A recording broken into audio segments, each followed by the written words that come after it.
তান্ত্রিককে দিয়ে রানীকে বিপদে ফেলার প্ল্যান করে নিজেই শাস্তি পেল পিঙ্কি। সম্পূর্ণ জানতে ভিডিওটিতে একটি লাইক করে প্রথম থেকেই দেখতে থাকো।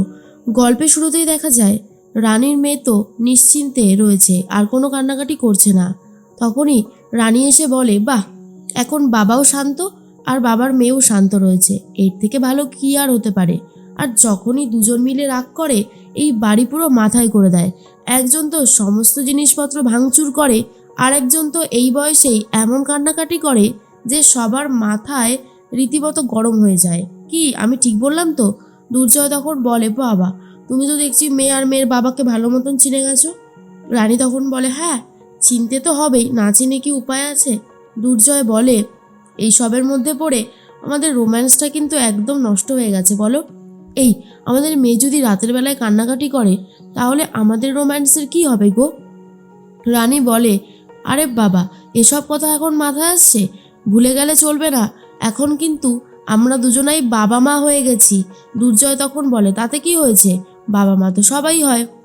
এর মধ্যেই দুর্জয় রানীকে সবে কিস করতে যাবে, এর মধ্যেই ভণ্ডতান্ত্রিক এসে এমন বাড়িতে হুলস্থুলি কাণ্ড শুরু করেছে যেটা শুনে দুর্জয় চমকে ওঠে আর বলে, কে যেন এসেছে এত রাতে, দাঁড়াও তো একবার দেখে আসি। রানী তখন বলে, আমিও যাব দুর্জয়। এরপর দুর্জয় বলে, না না, এখন তো কিসব আতুর ফাতুর চলছে, তুমি যদি এই অবস্থায় বাইরে যাও তাহলে মা আরও রাগারাগি করবে। না না রানী, তুমি এখানেই থাকো, তোমাকে সমস্ত খবর আমি জানিয়ে দেব। এরপর দুর্জয় নিচে যাচ্ছে আর রানী ওপর থেকে দাঁড়িয়ে নিচে সমস্ত কাণ্ড দেখতে থাকে। পিঙ্কি বৌদি আর শুক্লা নিয়ে এসেছে এক ভণ্ড তান্ত্রিককে, যে এসেই হুলস্থুলি কাণ্ড বাঁধিয়ে দিয়েছে, ভুলভাল মন্ত্র উচ্চারণ করতে থাকে আর ভুলভাল কাণ্ড করতে থাকে, যেটা দেখার পর দুর্জয়েরও প্রচণ্ড রাগ হয়। আর তখনই শুক্লা বলে, বাবা বাবা, আমার নাতনির উপর যেন কোনো আর বিপদ না আসে, আপনি সেই ব্যবস্থাই করুন। ভণ্ড বাবা তখন বলে, হ্যাঁ হ্যাঁ, আমি সেই ব্যবস্থা করব বলেই তো এসেছি রে তোদের বাড়িতে, তুই বুঝতে পারছিস না সেটা? আর অন্যদিকে দেখা যায় গুপ্তাজি প্রচণ্ড রেগে গেছে অনিশার ওপর আর বলে, না না অনিশা, এইরকমভাবে লস করার কোনো মানেই হয় না। দুর্জয়ের মেয়েকে বাঁচানোর জন্য তুমি যা যা করেছো সেটা আমি অস্বীকার করছি না, কিন্তু এই যে লসটা হয়েছে এই ধাক্কাটা কে সামলাবে বলো তো? ওর মেয়ের জন্য বাইরে থেকে ডক্টর এসেছে, অনেক মেশিন ইউজ হয়েছে, আর সেগুলোর ভাড়া তো অনেক টাকাই। আর দুর্জয়ের স্ত্রী রানীকে যেখানে রাখা হয়েছিল সেই ঘরটার ভাড়া পার ডে 4000 করে। আর তুমি এই ভুলটা করলে কি করে বলো? তখনই অনিশা পুরোটা শোনার পর বলে, বেবি, এখন যদি আমরা দেখো, এখন যদি আমরা দুর্জয়ের পাশে না থাকি, দুর্জয়কেও তো আমাদের দরকার, ওকে তো বোঝানোর দরকার ছিল এটা, যে ওকে আমরা কতটা সাপোর্ট দিতে পারি, ও বি হেলদি নার্সিংহোম থেকে কতটা পরিমাণে সাহায্য পেতে পারে। বুঝতে পেরেছো? এই সবের জন্যই, না হলে তো আর কিছুই না। তখনই দুর্জয়ের এই সমস্ত কথা শুনে গুপ্তাজি বলে, এর আগেও তো তুমি ওকে সাহায্য করতে চেয়েছো, কিন্তু ও তো তোমার কোনো সাহায্যই নিতে চায়নি, এবার তুমি কি করবে বলো?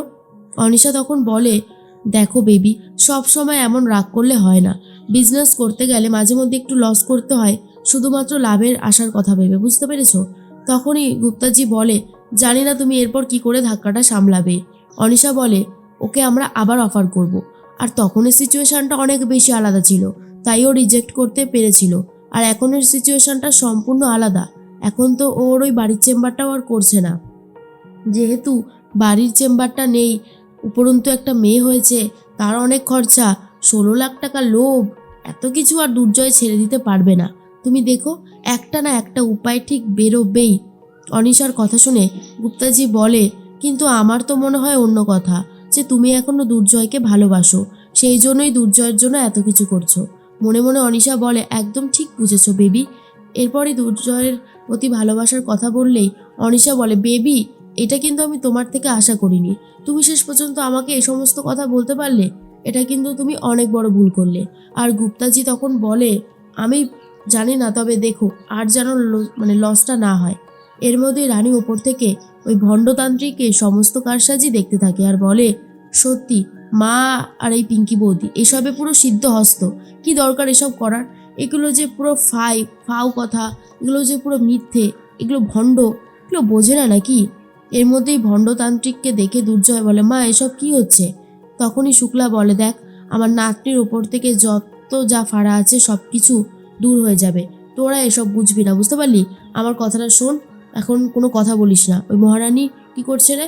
দুর্জয় বলে, ও তো ওপরেই রয়েছে। এরপরে ভণ্ডতান্ত্রিক ভেতরে ঢুকে পড়ে।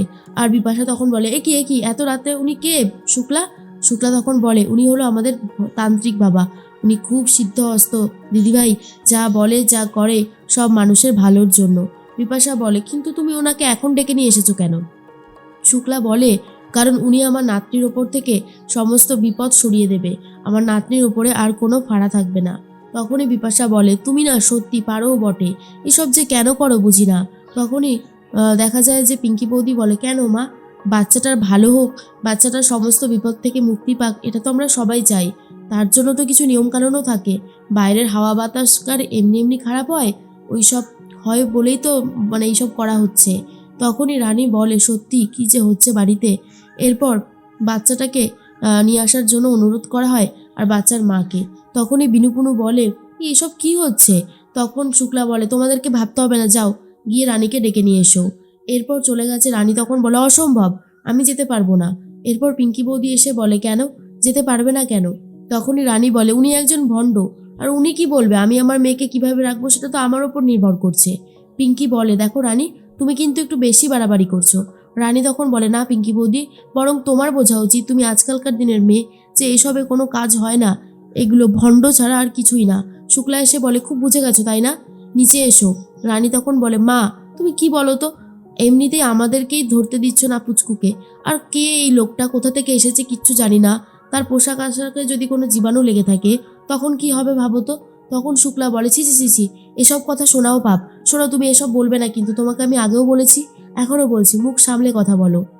এসো তো, এসো বড় বৌমা, তাড়াতাড়ি এসো।